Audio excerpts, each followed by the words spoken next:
Hello viewers, welcome to health tips treasure. ఈరోజు మనం century హాస్పిటల్లో ఉన్నాం. డాక్టర్ రోహిత్ రెడ్డి మనతో పాటు ఉన్నారు, పల్మనాలజిస్ట్. నమస్కారం డాక్టర్. నమస్తే అండి. డాక్టర్, గురుకతో చాలా మంది బాధపడుతూ ఉంటారు. అంటే వాళ్ళకి తెలియదు కానీ పక్క వాళ్ళకి చాలా డిస్టర్బెన్స్ అవుతూ ఉంటుంది. అసలు గురుక అనేది ఎందుకు వస్తుంది అంటారు? అది రావడానికి గల కారణాలు ఏంటి? ముఖ్యంగా గురక రావడానికి రెండు కారణాలు ఉంటాయండి. ఫస్ట్ ఏంటంటే ముక్కు దగ్గర, రెండోది ఏంటంటే గొంతు దగ్గర. రెండిట్లో ఇబ్బంది ఉండడం వల్ల గురక అనేది వస్తుంది. ఏమవుతుందంటే మామూలుగా పడుకున్నప్పుడు అప్పర్ ఎయిర్వే అనేది ఉంటుంది. అదేమవుతుందంటే మామూలుగా ఇట్లా ఎల్లెంకలు పడుకున్నప్పుడు ఏమవుతుందంటే అది కొలాప్స్ అయిపోతుంది. సో ఎయిర్వే అనేది చిన్నగా అయిపోతుంది. చిన్నగా అయిపోయేసరికి ఈ అప్పర్ ఎయిర్వే అనేది వెనకాల తగులుతూ స్ట్రైక్ అవుతూ ఉండడం వల్ల గురక అనేది వస్తుంది అన్నమాట. డాక్టర్, ఇప్పుడు చూసుకుంటే కరోనా సెకండ్ వేవ్ వస్తుందని చాలా మంది చెప్తున్నారు. దాంట్లో ఎంతవరకు నిజం ఉందండి? సెకండ్ వేవ్ అంటే ఏం లేదండి, అది మ్యూటేట్ అవుతుంది వైరస్. ఇప్పుడు నార్మల్గా ఇన్ఫ్లుయెన్జా వైరస్ కూడా మ్యూటేషన్ అవుతూ ఉంటుంది అనమాట.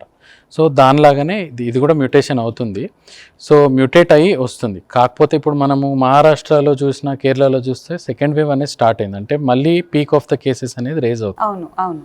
సో వచ్చే ఛాన్స్ అయితే ఉంది. అంటే ఇప్పుడు మన దగ్గర హైదరాబాద్లో ఉండింది అంతకుముందు ఉన్న కరోనా అంటారా అంటే, లేకపోతే మ్యూటేషన్ అయింది అంటారా? అది మ్యూటేట్ అవుతూ ఉంటుంది వైరస్. ఓకే, మ్యూటేట్ అవుతూ ఉంటుంది. ఇప్పుడు మ్యూటేటెడ్ అయిన తర్వాతనే వస్తుంది అనమాట. సో మ్యూటేట్ అయినాక కానీ మనకి దానివల్ల మనకి సిమ్టమ్స్ అనేవి కానీ ట్రీట్మెంట్ కానీ వేరీ అవ్వదు. సేమ్ ఒకటి స్ప్రెడ్ ఆఫ్ ద డిసీజ్ అనేది కొంచెం ర్యాపిడ్గా అవుతుంది. ఓకే, అంటే పెరుగుతాయి మళ్ళీ కేసెస్ పెరిగే ఛాన్స్ కూడా ఉంది. ఎలా అంటే అరికొట్టచ్చు అంటారు డాక్టర్? అంటే అంతకుముందుకు మనం మామూలుగా ఎలా చేసాం, శానిటైజర్స్ వాడడం, మాస్క్లు పెట్టుకోవడం చేస్తూ ఉన్నాం. అంటే అలా చేస్తే సరిపోతుంది అంటారా? ఇంకేమన్నా ఎక్స్ట్రాగా కేర్ తీసుకోవాలంటారా? శానిటైజర్ వాడడం, మాస్క్ వాడడం ఇవన్నీ ఇంతకుముందు బాగా చేస్తాం, ఇప్పుడు చేయట్లేదు. ఇప్పుడు అందరూ కామన్ అయిపోయి ఇంకా వదిలేశారు. ఎవ్వరు చేయట్లేదు. మామూలుగా మీరు మార్కెట్లోకి వెళ్ళి చూస్తే, మామూలుగా రోడ్ పైన చూస్తే ఎవ్వరు వేసుకోవట్లేదు. ఈ రోజున ఇప్పుడైతే లేరండి, అప్పుడు ఉన్నారు, అప్పుడు ఉన్నట్టు ఇప్పుడు లేదు. లేదు. ఇలాగే కంటిన్యూ చేస్తే ఆ సెకండ్ వేవ్ అనేది పీక్ అయ్యేది 100% గ్యారంటీ ఉంది, ఛాన్స్ ఉంది. ఓకే, సెకండ్ వేవ్ వచ్చి అంటే అది ఎంతవరకు డేంజరస్ గా ఉండొచ్చు అంట? అంటే మళ్ళీ డెత్ రేట్ అనేది పెరుగుతుంది అంటారా డాక్టర్? పెరిగే ఛాన్స్ ఉంది, దెర్ ఇస్ ఏ ఛాన్స్. అందుకే prevention is better than cure. So దాన్ని రాకుండా అరికట్టడమే బెటర్. లంగ్ డిసీజ్ ఉన్న వాళ్ళకి ఎలాంటి ప్రాబ్లమ్స్ ఫేస్ చేయొచ్చు అంటారు ఇప్పుడు మళ్ళీ కరోనా సెకండ్ వేవ్ వస్తే? లంగ్ డిసీజ్ ఉన్న వాళ్ళకి ఏ లంగ్ ఇష్యూ వచ్చినా కానీ సివియారిటీ అనేది ఎక్కువగా ఉంటుంది. కోవిడ్ వస్తే మాత్రం ఇంకా లైఫ్ థ్రెటనింగ్ అనేది ఎక్కువ ఉంటుంది.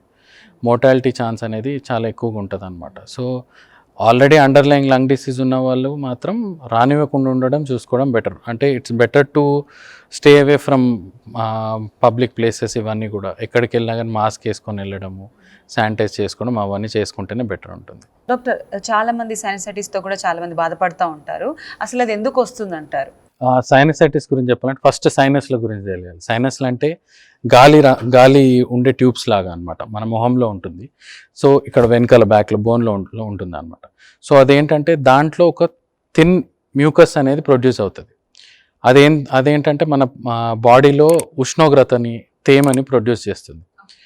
సో దాంట్లో ఏమవుతుందంటే సైనస్ రావడానికి కారణాలు ఏంటంటే మామూలుగా ఫ్లూ కానీ, ఇప్పుడు స్విమ్మింగ్కి వెళ్ళినప్పుడు క్లోరిన్ వాటర్ కానీ ఎఫెక్ట్ అవ్వడం వల్ల కానీ ఆ సైనసైటిస్ అనేది వస్తుంది. సైనసైటిస్ అనేది వచ్చినప్పుడు ఏమవుతుందంటే సైనస్లో వాపులాగా వచ్చేసి ఆ లోపల ఆ మ్యూకస్ అనేది ట్రావెల్ అవ్వడం తగ్గిపోయి అక్కడే కాన్స్టాంట్గా స్టే ఉండడం ఉంటుంది. అక్కడే ఉండడం అక్యుములేట్ అయిపోతుంది. అక్యుములేట్ అయినప్పుడు ఏమవుతుంది, ఇన్ఫెక్షన్స్ వచ్చే ఛాన్స్ ఉంటుంది. ఇప్పుడు మామూలుగా ఒక గ్లాస్ ఆఫ్ వాటర్ పెట్టండి, ఒక 1 వీక్ పెడితే ఏమవుతుంది, దాంట్లో ఫంగస్ రావడం అవన్నీ ఛాన్స్ ఉంటుంది. అదే ఫ్లోయింగ్ వాటర్లో ఉంటే తక్కువ ఉండదు. సో ఆ మ్యూకస్ అనేది అక్కడే ఉండిపోవడం వల్ల రిపీటెడ్గా ఇన్ఫెక్షన్స్ వచ్చే ఛాన్స్ ఉంటుంది అనమాట. సో దానికి మెయిన్గా ఏంటంటే ఆవిరి పట్టడము ఇట్లాంటివన్నీ చేస్తుంటే కొంచెం బెటర్గా ఉంటుంది. ఈ సైనసైటిస్ అనేది అందరికి వస్తుందా అండి, లేకపోతే కొంతమందిలోనే వస్తుందంటారా? అంటే చూసుకుంటే వాళ్ళు చేసేది పక్క వాళ్ళు చేస్తారు కానీ వాళ్ళకి అలా రాదు, కొంతమంది మాత్రమే ఎక్కువ ప్రభావం చూపిస్తుంటుంది. అలా ఎందుకంటారు? అందరికీ ఏం రాదండి. అంటే ఇప్పుడు చూస్తున్న లైఫ్ స్టైల్ దాని ప్రకారం అయితే ఒక 60 to 70% అయితే రిస్క్ అనేది ఉంది. కాకపోతే మనము దాని తగ్గట్టు అంటే చల్ల నీళ్ళు తాగకపోవడం ఇట్లాంటివి కొన్ని ప్రివెంట్ చేస్తుంటే that will help in preventing this thing. అంటే మెడికల్లో ఎలా ఉండింది డాక్టర్? మెడికల్లో అంటే ఇప్పుడు అక్యూట్ సైనసైటిస్ అని ఉంటుంది. అక్యూట్ అంటే మెడికేషన్తో తగ్గిపోతుంది. ఓకే, కొన్ని anti allergic medications, nasal spray, ఆవిరి పట్టడం వాటి చేస్తే తగ్గిపోతుంది. క్రానిక్ సైనసైటిస్ అంటే చాలా లాంగ్ స్టాండింగ్గా ఉండడం, డిలే చేయడం వల్ల ఏమవుతుందంటే కొందరికి బ్రెయిన్లో ఎఫెక్ట్ అయ్యే ఛాన్స్ ఉంటుంది, కొందరికి ఐస్కి కూడా ఇన్ఫెక్షన్ స్ప్రెడ్ అయ్యే ఛాన్స్ ఉంటుంది. అట్లాంటి పక్షంలో ఏం చేస్తామంటే ఆపరేషన్ అనేది సజెస్ట్ చేస్తారు క్రానిక్ సైనసైటిస్లో. సో అది అంత దూరం స్ప్రెడ్ అవ్వకుండా ముందే మనం తెలుసుకుంటే సర్జరీ వరకు వెళ్ళకుండా మనం అవాయిడ్ చేయొచ్చు. డాక్టర్, సర్జరీ చేసిన తర్వాత కూడా చాలా మంది కంప్లైంట్ చేస్తారు నాకు మళ్ళీ అదే ప్రాబ్లం వస్తుంది అని. అలా ఎందుకు అవుతుందంటారు? సర్జరీ చేసినా కానీ ఆ ప్రాబ్లం పర్సిస్టింగ్గా ఉంటుంది, కానీ ముందున్నంత కాకుండా కొంచెం తగ్గుతుంది.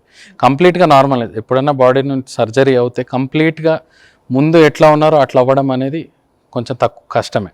సో మనము ముందుగానే దాన్ని తెలుసుకొని దాన్ని మందులతోనే మేనేజ్ చేసుకుంటే ఇంకా మనకి అంత దూరం కూడా ప్రోగ్రెస్ అవ్వదు.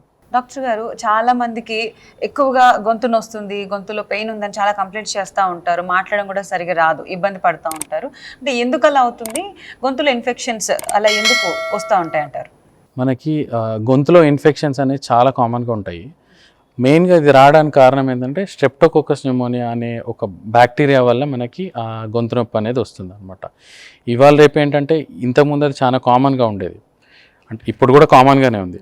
బట్ ఇప్పుడు ఏమైపోయిందంటే కోవిడ్ వచ్చేసరికి అందరూ ప్రతిదాన్ని కోవిడ్ లాగానే తీసుకోవడం జరుగుతుంది. సో దానికి ఒక యాంటీబయాటిక్ డోస్ తీసుకుంటే తగ్గిపోతుంది. ఒకసారి హార్ట్ సర్జరీ జరిగిన తర్వాత మళ్ళీ వచ్చే అవకాశాలు ఏమైనా ఉన్నాయంటారా? చూడండి, అన్ఫార్చునేట్లీ మన సృష్టి దేవుడు ఇచ్చిందంటే ప్రతి సంవత్సరం మనిషి వయసు పెరుగుతూ ఉంటుంది, వయసు తగ్గదు.